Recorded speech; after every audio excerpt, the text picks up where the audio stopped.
Middle east में हालात तेजी से बदल रहे हैं। अमेरिका और ईरान के बीच तनाव अब निर्णायक मोड़ पर पहुंचता दिख रहा है।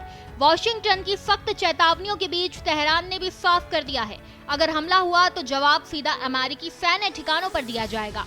तनाव की जड़ परमाणु कार्यक्रम को लेकर लंबे समय से चल रहा विवाद है। अमेरिका को आशंका है कि ईरान यूरेनियम संवर्धन बढ़ाकर परमाणु हथियार क्षमता हासिल करना चाहता है, जबकि तेहरान लगातार इन आरोपों को खारिज करता रहा है। इस बीच अमेरिकी नौसेना की एयरक्राफ्ट कैरियर और उन्नत फाइटर जेट्स की तैनाती ने पूरे क्षेत्र में युद्ध की आशंका को बढ़ा दिया है। पूर्व CIA अधिकारी जॉन किरियाकू के दावे ने हालात को और सनसनीखेज बना दिया है। उन्होंने एक पॉडकास्ट में कहा कि व्हाइट हाउस से जुड़े सूत्रों के अनुसार अगले कुछ दिनों में ईरान पर सैन्य कार्रवाई को लेकर अंतिम फैसला लिया जा सकता है। हालांकि अमेरिकी प्रशासन की ओर से अभी भी कूटनीति का रास्ता खुला होने की बात कही जा रही है। किरियाकू के मुताबिक अमेरिकी नेतृत्व की रणनीति अक्सर समय सीमा देकर दबाव बनाने की होती है। पहले 10 दिन का अल्टीमेटम और फिर अचानक कार्रवाई। इस बयान के बाद वैश्विक स्तर पर चिंता बढ़ गई है कि क्या मध्य पूर्व एक और बड़े संघर्ष की दहलीज पर खड़ा है।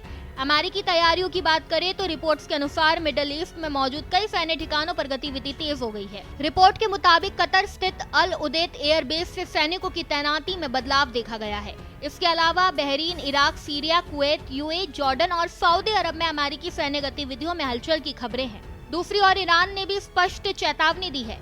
संयुक्त राष्ट्र में ईरान के मिशन ने कहा है कि अगर अमेरिका ने हमला किया तो पूरे क्षेत्र में मौजूद अमेरिकी सैन्य ठिकाने निशाने पर होंगे।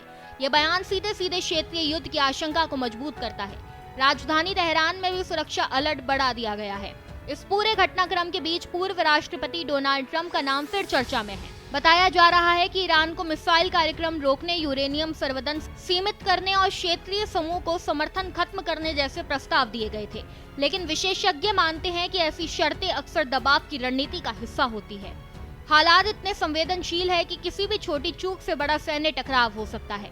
अमेरिका अपनी क्षेत्रीय सुरक्षा मजबूत कर रहा है, जबकि ईरान जवाबी रणनीति पर काम कर रहा है। दोनों देशों के बीच ये टकराव सिर्फ 2 राष्ट्रों तक सीमित नहीं रहेगा, बल्कि पूरे मिडल ईस्ट की स्थिरता को प्रभावित कर सकता है। अब दुनिया की नजरें वॉशिंगटन और तेहरान पर टिकी है। क्या कूटनीति आखिरी समय पर युद्ध को टाल पाएगी या फिर मिसाइल और फाइटर जेट सचमुच आसमान में टकराते नजर आएंगे? इस खबर पर बस इतना ही। ऐसी तमाम खबरों को जानने के लिए देखते रहिए भारत एक्सप्रेस डिजिटल।